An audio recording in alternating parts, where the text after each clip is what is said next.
Okay, Assalamualaikum. Salam sejahtera. So, hari ni kita sambung lagi untuk chapter IBA bagi tajuk seterusnya Non-Industrial Building Allowance. So, bawah para 65/3 of Schedule 3 ITA 1967, building used for the following purposes are not treated as industrial building allowance. So, maksudnya bangunan tu kalau kita gunakan untuk dwelling house maksudnya rumah kediaman. Okey, rumah kediaman. Sekejap.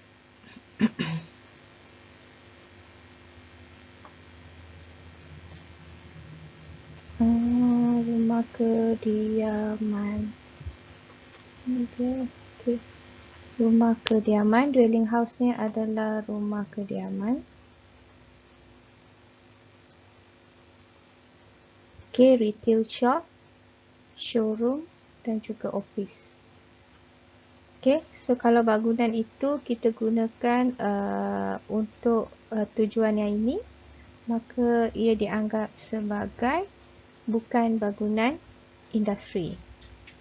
Tetapi, okay, seterusnya, part of building used as industrial building. Maksudnya, sebahagian bangunan itu digunakan sebagai industrial building. Yang ini di bawah para 44 dan para 66. So here it says that where part of the building or extension of a building is used as an industrial building and the other part of the building is not used as an industrial building. Kena tambah kat situ sikit. So di sini bagi sebahagian bangunan digunakan sebagai bangunan industri, kita ada dua cara ataupun kita menggunakan aturan 10% ataupun 10% rule. Okey, 10% rule maksudnya sebahagian daripada bangunan digunakan sebagai bangunan industri. Okey, 10% rules ni dia ada dua kaedah. Yang pertama, dia mengukur menggunakan cost of construction ataupun dia menggunakan the floor space area. Okey, 10% rules kita ada dua kaedah. Untuk aplikasi dia sama ada menggunakan cost of construction ataupun floor space area. Okay, yang ini kita nak menentukan sebahagian daripada bangunan tersebut digunakan sebagai bangunan industri. Okay, contohnya di sini adalah bangunan kita. Okay, satu level ni kita gunakan sebagai office. Okay, ini adalah office.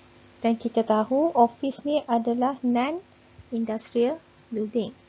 Okay, office ni tadi dia kata non-industrial building. Okay, sekarang ni bangunan industri ini sebahagian digunakan sebagai office dan kita nak tentukan sama ada office ini termasuk sebagai industrial building ataupun tidak.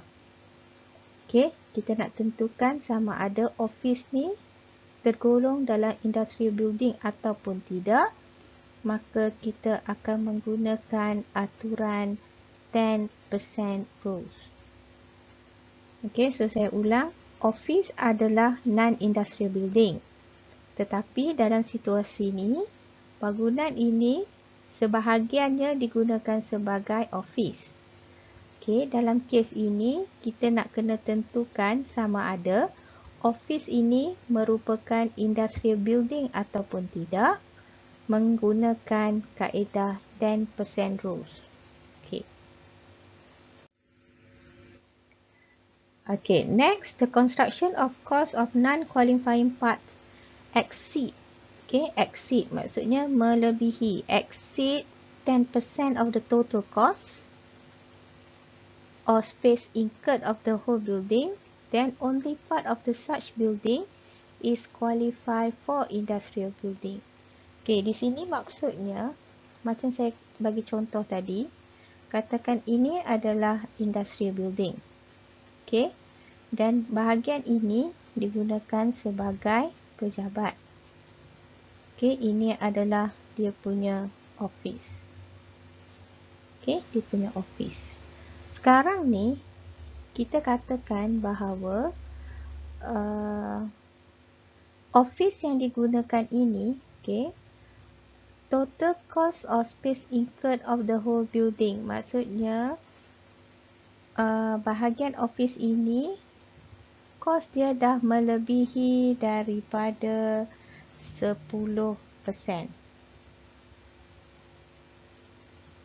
Okay. Kos office ni melebihi 10%, maka office ini adalah non-industrial building. Okay, sebab total cost untuk office, bahagian kos untuk office ni dah melebihi 10% daripada total cost, maka dia adalah maka dia bukanlah industrial building. Okay, sebab di sini kata only part of the such building is qualified for industrial building. Only parts. Okay, sebahagian sahaja sebagai industrial building. Sebab apa? Sebab office ni dia punya cost dia dah melebihi 10% daripada total cost.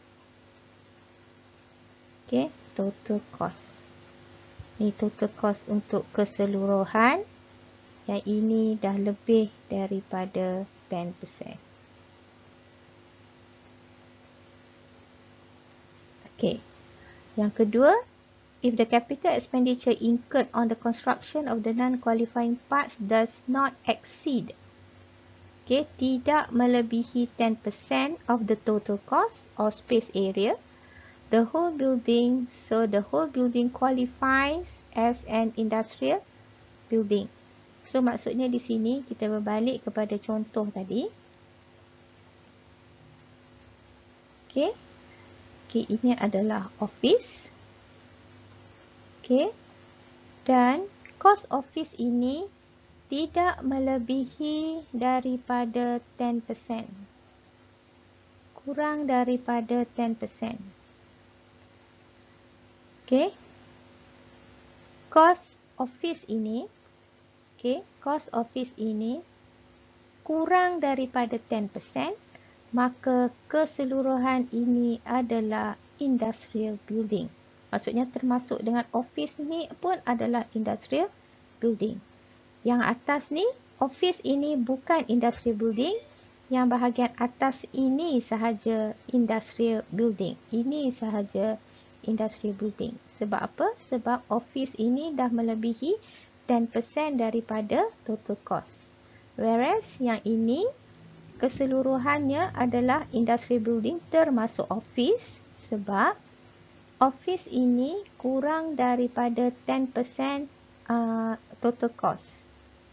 Okay, maksudnya cost untuk office ini kurang daripada 10% bagi total cost. Okay, so yang ini keseluruhan adalah industrial building. Okay, so kita tengok example. Di sini dia bagi Home Jaya Furniture Berhad incurred an expenditure of 400,000 of a construction of a factory to produce furniture. Okay, the factory space include an admin office costing 50,000. Okay, 50,000. So, untuk admin office adalah 50,000 dan total cost dia adalah 400,000.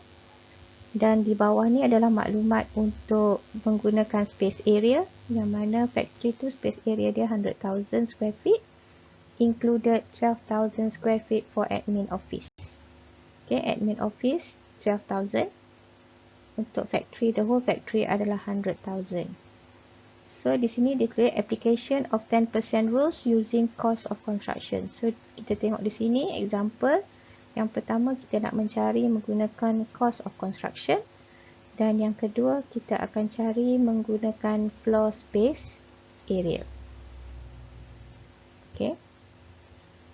So, kita tengok dulu cost of construction. Okay. Kita tengok example. Okay, example.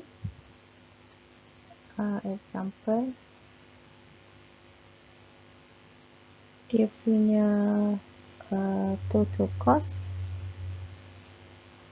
Okay, total cost adalah RM 400,000. Okay, dan dia punya admin office adalah RM 50,000. So sekarang ni kita nak tengok sama ada admin office ini kurang ataupun lebih daripada 10%.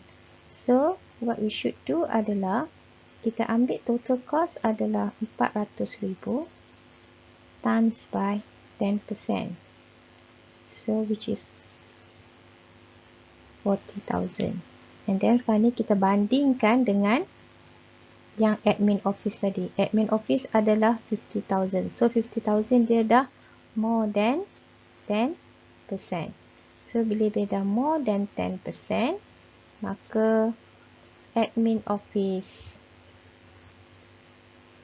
adalah non-industrial building. So industrial building dia punya QBE dia adalah 400,000 tolak dengan 50,000. So QBE, qualifying building expenditure dia adalah sebanyak 350,000. Okay, sebab admin office ini dah lebih daripada 10%. Okay, dia lebih ataupun sama dengan 10%. Lebih atau sama dengan 10%, maka dia adalah non-industrial building. Okay, kalau kurang daripada 10%, barulah kita anggap dia adalah industrial building. Okay, dan satu lagi dia menggunakan floor space area. Okay, floor space area.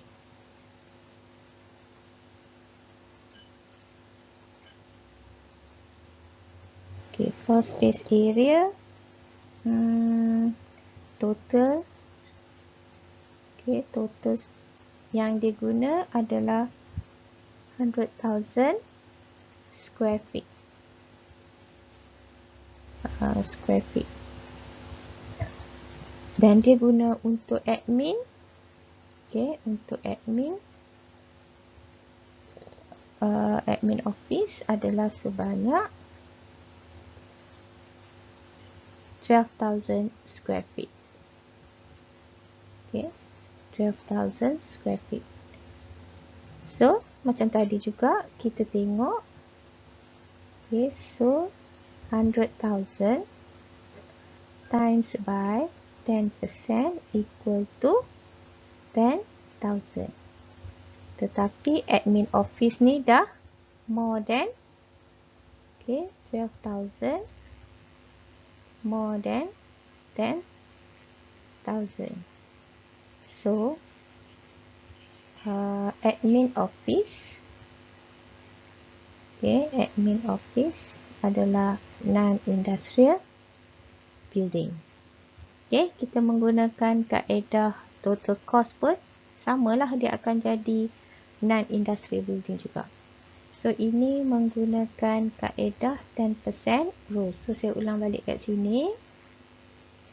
Okay, kalau dia 10% rules ni, okay, 10% rules ni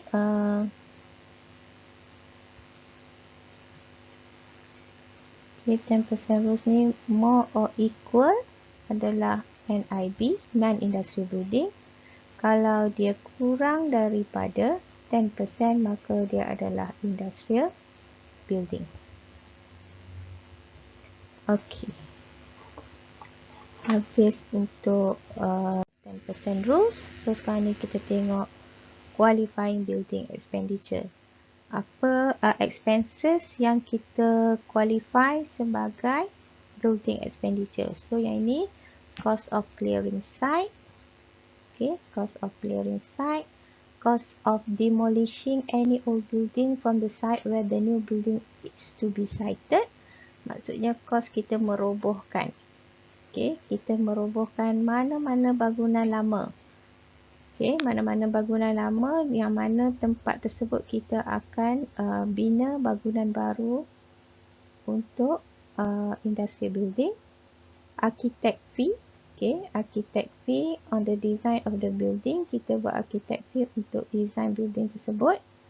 Juga adalah qualifying expenditure. Cost of preparing the various plans for the purpose of obtaining approval from authorities. Yang ini plan yang kita buat. Okay, plan yang kita buat dengan bertujuan untuk dapat approval daripada pihak berkuasa. Okay, so yang ini adalah di antara qualifying building expenditure. Okay, seterusnya interest expenses on loan borrowed to construct the building till its completion. Okay, yang ini kita buat pinjaman, loan borrowed untuk construct building. Okay, untuk kita buat pinjaman untuk kita buat bangunan. Okay, yang kedua actual cost of the construction, incidental cost. Okay, incidental cost of the construction, plumbing, electrical, drainage, installation of fittings that form parts of the building. Okay, yang ini kita buat lekapan pada bangunan tersebut. Okay, next, alteration and addition of an capital expenditure, other expenses in existing industrial building which will not qualify as revenue expenses or as repairs and maintenance, professional charges relating to the building, subsequent capital expenditure on construction, extension, alteration and renovation, initial repairs which enhance the value of the building. Okay, so yang ni semua boleh baca lah. Okay, and then expenditure not qualify for industrial building. Okay, yang ini yang not qualify untuk kita kira dia punya QBE. So yang ini adalah NQBE, non-qualifying building expenditure. So non-qualifying building expenditure yang pertama adalah cost of the site ataupun land, expenditure connecting to the acquisition of the land, professional charges connected to the acquisition of the land. So di sini bolehlah kita katakan apa saja expenses yang berkaitan dengan tanah, dia adalah merupakan non-qualifying building expenditure. Okay. Okay, next. Okay, date when the expenditure is incurred. Ini adalah tarikh. Okay, tarikh yang mana kita nak tentukan bilakah expenses itu berlaku. Okay, kita nak tentukan bilakah expenditure ini berlaku. Okay, dia ada dua. Dia refer to the end of accounting period. Okay, yang pertama kita tengok constructed building. Constructed building kita ambil date of construction completed. Okay, kita kena ambil date of construction completed ataupun business commence. Bila business bermula. So, untuk bangunan yang dibina, constructed, kita kena tengok yang pertama adalah bila dia siap. Dan yang kedua, ataupun kita tengok bila bangunan tersebut mula diguna. Okay, yang ni kita nak tengok tempoh. Tempoh bila kita nak mula. Okay, bagi bangunan yang kita beli, purchase building, bangunan yang kita beli, kita tengok tarikh pembelian ataupun bila pembayaran dibuat. Okay, ini untuk kita tentukan date when the expenditure is incurred. Sebab kita nak, yang ini kita nak kena tahu sebab untuk penentuan tahun taksiran nanti. Okay, next example. Star Sdn Bhd manufactures light bulb, construct a building and completed on 15 September 2019. They commence trading on 1st February 2019.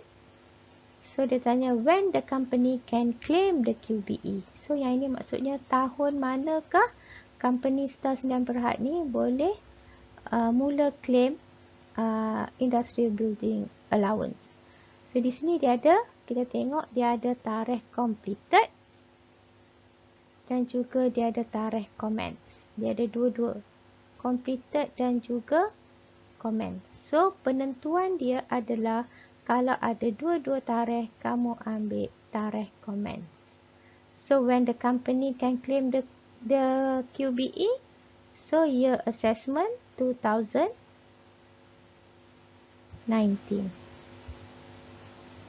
Okay, yang ini dia complete, tetapi yang ini dia mula guna. Yang ini dia complete, yang ini dia mula guna. Kita ambil tarikh yang dia mula guna.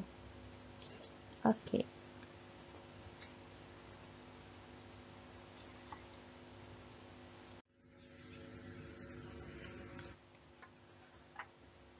Okay, plant and machinery. Yang ini untuk 75% rules pula. Yang tadi 10% rules adalah untuk industry building dan 75% rules ini adalah untuk plant and machinery. Okay, so ingatlah 75% rules ni adalah untuk plant and machinery. 10% rules adalah untuk industrial building. Okay, yang ini dia kata in the case where capital expenditure incurred.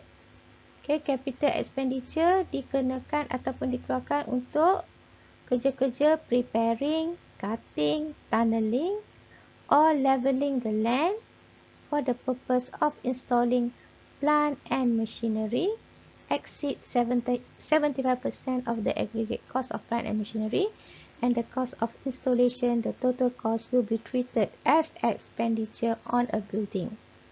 Okay, so sekarang ni untuk 75% rules, dia mesti exceed 75%. Okay, cost yang kamu nak menyediakan tapak tadi bagi kita install, yang ni spelling error dah. Installing, yang ni installing. Okay, untuk kita install plant and machinery tadi mestilah lebih daripada 70% daripada aggregate income. Faham tak? Maksudnya katakan plant and machinery tadi cost dia adalah 1 juta. Okay, untuk membolehkan kita claim ke atas 1 juta, cost preparing, cost cutting, cost tunneling mestilah lebih daripada 75%. Barulah kita boleh claim QBE dia di atas 100,000. Okey, kita tengok contoh. Okey, lebih ataupun sama dengan 75%, maka dia qualify to claim IBA. Tetapi kalau kos untuk tunneling semua tu, preparing site tadi tu kurang daripada 75%, maka kos untuk menyediakan tapak tadi adalah not qualified to claim IBA. Okay, dia berbeza daripada 10% rules tadi. 10% rules adalah untuk bangunan industri. Yang ini adalah untuk plant and machinery. Okay, kalau 10% rules tadi, okay, kalau 10% rules tadi, dia kena kurang. Okay, dia kena kurang daripada total cost. Barulah kita boleh claim industrial building. Tetapi kalau dia lebih daripada 10% ni lebih daripada total cost, maka dia bukanlah industrial building. Untuk 75%, kalau 75% Kalau kurang daripada total cost, dia bukan, kita tak boleh claim industrial building, kita tak boleh claim industrial building allowance. Kalau dia lebih daripada 75%, dia lebih daripada 75%, maka dia bolehlah claim industrial building allowance. Yang ini dia tak boleh claim. Yang ini dia tak boleh claim. Dia tak boleh claim. Yang ini dia boleh claim. So, dia terbalik.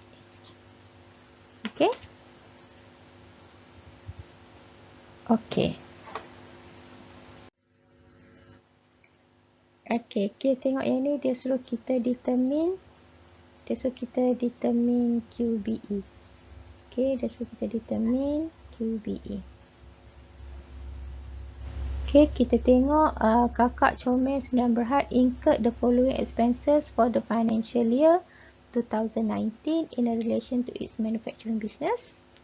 Cost of plant and machinery installed in a factory adalah 85,000.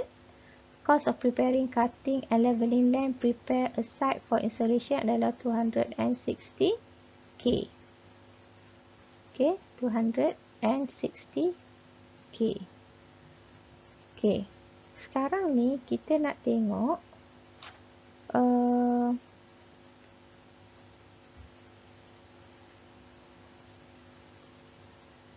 kita tengok cost of preparing site adalah 260k. Silap ni, yang ini bukan 85k, 850k. Mana boleh 85k? 850k. So, kita nak tahu sama ada cost of preparing ni. Cost ni, kita nak tahu sama ada cost yang kita buat ni 260,000 ni boleh layak untuk QBE ataupun tidak. Ambil aturan 75% rules, kita ambil 850,000 darab dengan 75%. Kita akan dapat kita akan dapat 630 kita akan dapat 637,500. Dan cost of leveling hanyalah 260,000, di mana kurang daripada 637,500.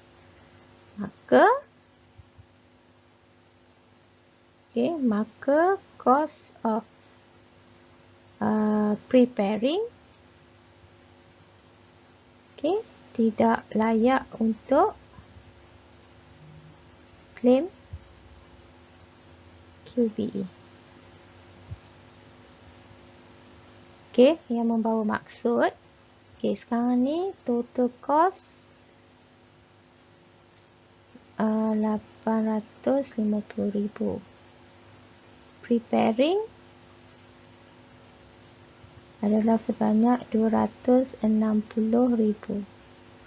Jadi dia punya total cost dia adalah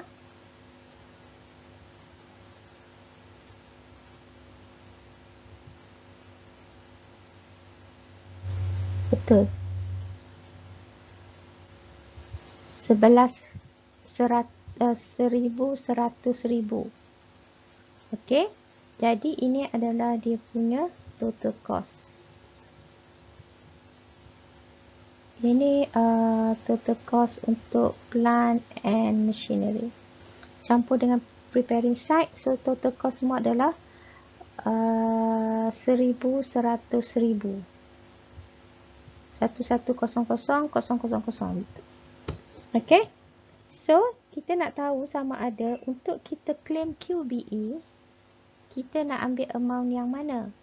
So QBE dia, since preparing ni kurang daripada 75%, maka kita tak boleh ambil cost preparing ini.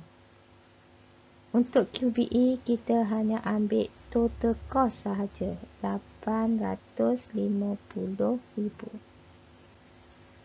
Okey, tetapi katakan preparing site dia adalah RM700,000.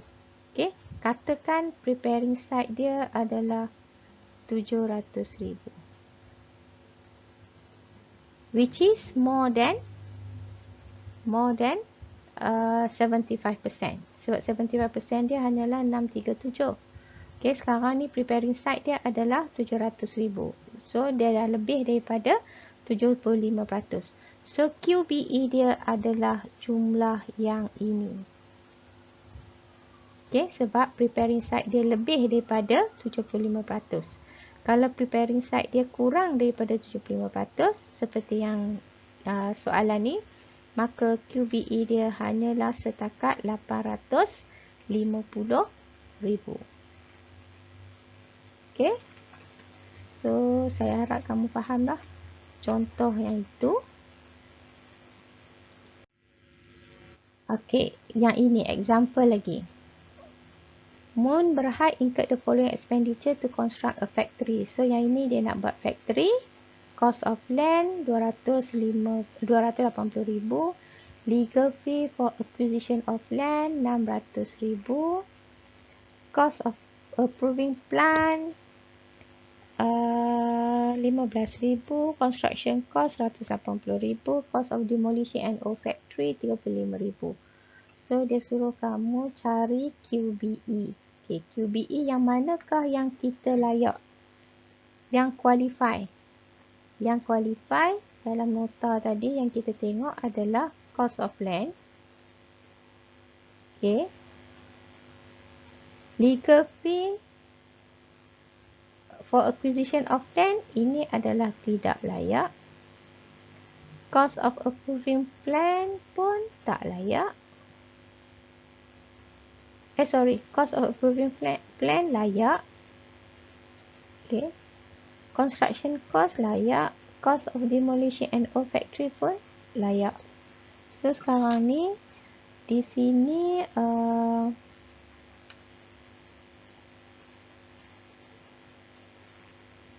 jawapan dia adalah, yang ni cost of land. Cost of land mana layak? Kalau kamu tengok balik, cost of land tak layak. Okay, cost of land tak layak. Cost of preparation land pun tak layak. Cost of approving plan layak. Construction cost layak. Cost of demolishing an old factory layak. So, answer dia adalah, kamu tulis balik di sini, cost of approving plan. Okay, tulis balik elok-elok kat sini. 15,000. Okay, lepas tu construction cost 180,000 dan juga cost of demolishing adalah 35,000. So, di sini adalah sebanyak tambah dengan 35,000. So, dia adalah QBE dia adalah sebanyak 230,000. Ini adalah dia punya QBE. Okay, macam mana nak tahu kata cost of land tak masuk, legal fee for acquisition land tak masuk. Yang ni ada nota yang sebelum tadi. Okay, so kamu boleh refer balik nota tersebut. Okay. Calculation the QBE on purchase building. Okay, yang ini kita nak kira QBE bagi bangunan yang dibeli, bangunan yang kita beli. Okay, sebelum year assessment 2005, macam mana kita nak tentukan? How to determine? Kita mengikut either para 4 or para 5. Kita kena ikut para 4 ataupun para 5. Okay.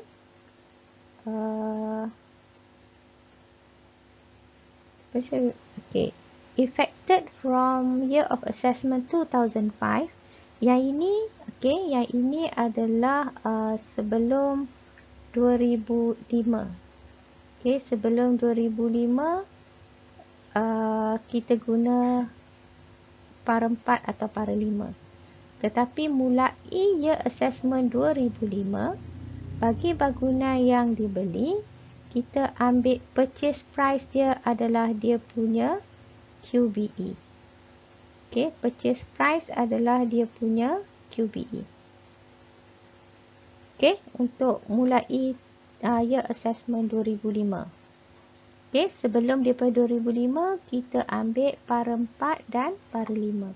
So, soalan kebanyakannya untuk 2005 onwards lah. So, dia punya QBE dia adalah purchase price. Okay, yang ini untuk para 4 dan para 5. Okay, para 4 purchase building is used within 1 month of purchase.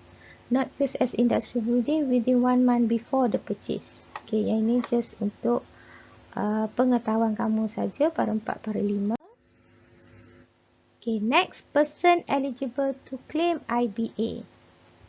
Okay, untuk layak menuntut IBA ni, dia ada 3 syarat. Okay, yang pertama must have incurred capital expenditure on the construction of building.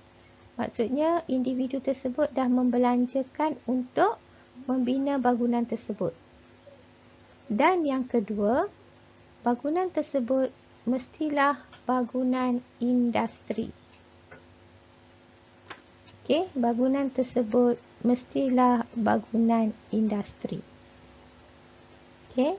Dan yang ketiga, bangunan tersebut mestilah digunakan untuk tujuan perniagaan. Okey, for the purpose of business use.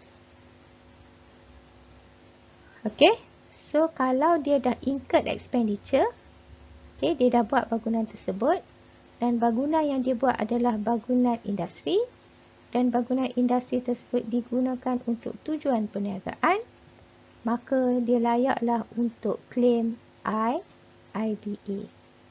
Okay, dia layaklah untuk claim IBA. Okay, in the case where a person who owns a building grants a lease and that building is used as industry building by lessee, then the lessor is eligible to claim IBA. So, yang ini adalah di mana bangunan tersebut, okay, contohnya kamu ada bangunan dan bangunan itu kamu pajakkan pada orang lain. Okay, kamu pajakkan pada orang lain. Dan orang tersebut menggunakan sebagai industrial building. Okay, untuk tujuan perniagaan, maka kamu boleh tuntut industrial building allowance. Tetapi yang kamu pajak tu dia tak boleh. Sebab apa? Ikut syarat yang tadi, kamu dah incurred expenses, okay? Incurred expenses untuk buat bangunan.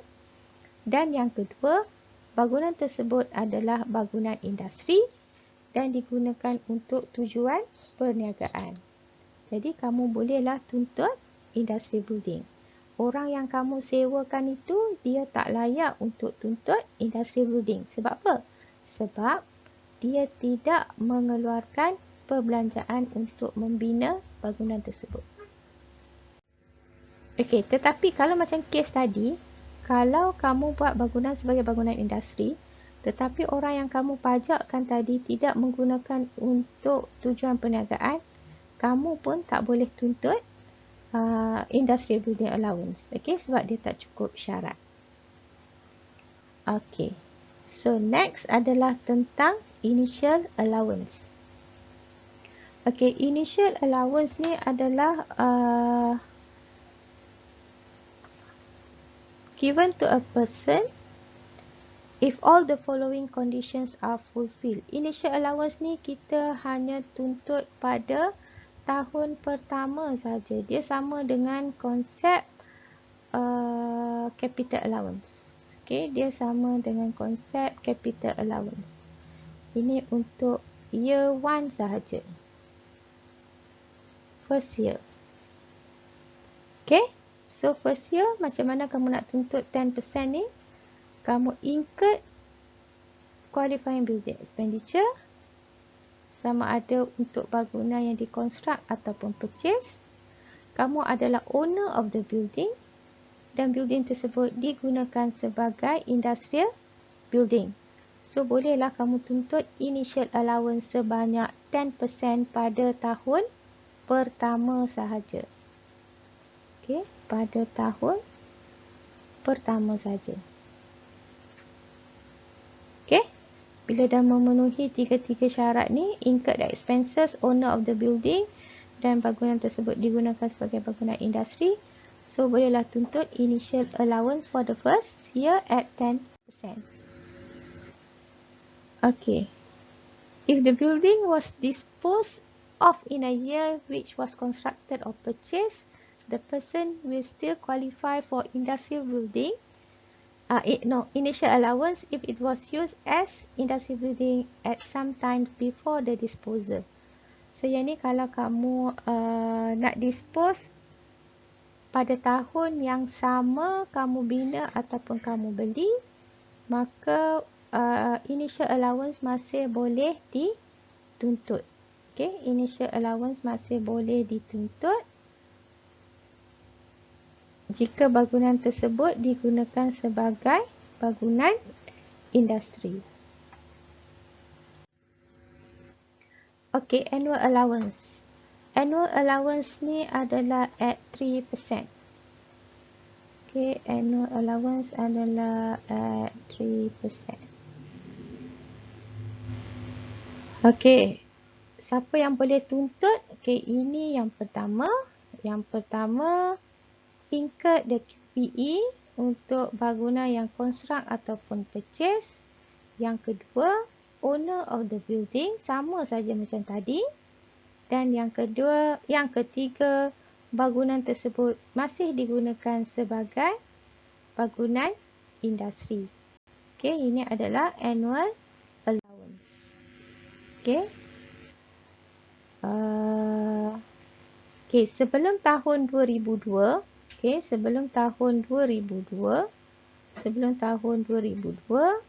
kadar annual allowance is at 2%. Okay, tetapi selepas itu kita dah tukar menjadi 3% untuk annual allowance AA. Okay. Okay, yang ini adalah untuk temporary disuse and notional allowance. Untuk bangunan yang kita tak gunakan sebagai bangunan industri for sometimes. Maksudnya kita tak gunakan untuk seketika. Okay, maka katakan tahun pertama kita gunakan sebagai industri building. Okay, yang ini tahun pertama. Year 1 kita guna sebagai industri building. Okay, year 2 kita masih gunakan sebagai industri building, tetapi year 3 kita tak guna. Okay, year 4 kita guna balik sebagai industrial building. So, untuk year 1, untuk year 1 ni, untuk year 1 kamu boleh tuntut IA dan AA. Untuk year 2 kamu tuntut AA. Untuk year 3 disebabkan dia tak digunakan sebagai industry building, mungkin ada sebab apa-apa. So di sini kamu kena tuntut notional allowance NA.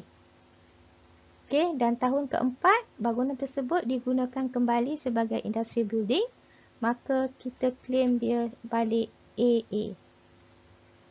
Okay, tahun di mana kita tak gunakan sebagai industry building, maka kita tuntut NA. Okay, ni maksud dia. It was in use immediately before becoming disuse. During the period of disuse, it is constantly maintained in readiness to be brought back into use. Maksudnya pada tahun ketiga ni, walaupun dia tak digunakan sebagai industri building, mungkin dia rosak mesin dia ke apa ke, tetapi dalam tahun tersebut dia buat penambahbaikan untuk digunakan semula, maka tahun ketiga ni bolehlah dia tuntut NA. Okay, dan tahun keempat dia guna kembali dan dia tuntutlah AA. Okay. Okay. Therefore, in this case, the building is eligible for an bukan annual allowance, ni adalah notional allowance. Sorry. Ini adalah notional allowance. Notional allowance, bukan annual allowance. So, once kamu dah tuntut notional allowance, so there will be no allowance, annual allowance given. Okay. Untuk tujuan pengiraan, okay, residual expenditure bagi mengurangkan nilai aset tersebut, okay, maka notional allowance ini pun digunakan pada kadar yang sama dengan annual allowance, iaitu 3%. Dan kamu kena ingat, notional allowance is not allowed as a deduction from adjusted income. Okay? Maksudnya di sini, bila kamu nak ambil kira total IBA, kamu tak boleh ambil campur sekali dengan notional allowance. Contohnya kita ada 5 tahun. Tahun yang pertama kamu tuntut IA dan AA. Tahun kedua kamu tuntut AA sahaja. Tahun ketiga kamu tuntut NA. Tahun keempat kamu tuntut kembali AA. Jadi untuk IBA, jumlah dia adalah yang ini, yang ini, yang ini, yang ini sahaja. Itu maksud yang notional allowance is not allowed as a deduction. Dia tak dibenarkan sebagai tolakan. So, kalau tak dibenarkan sebagai tolakan, buat apa kita nak kira? Okay. Kita kira juga untuk tahun yang ketiga untuk menunjukkan bahawa nilai berkurang aset tersebut. Dia punya residual expenditure dia. Okey, kita nak mengurangkan nilai aset tersebut pada tahun ketiga. Walaupun bangunan tersebut tidak digunakan.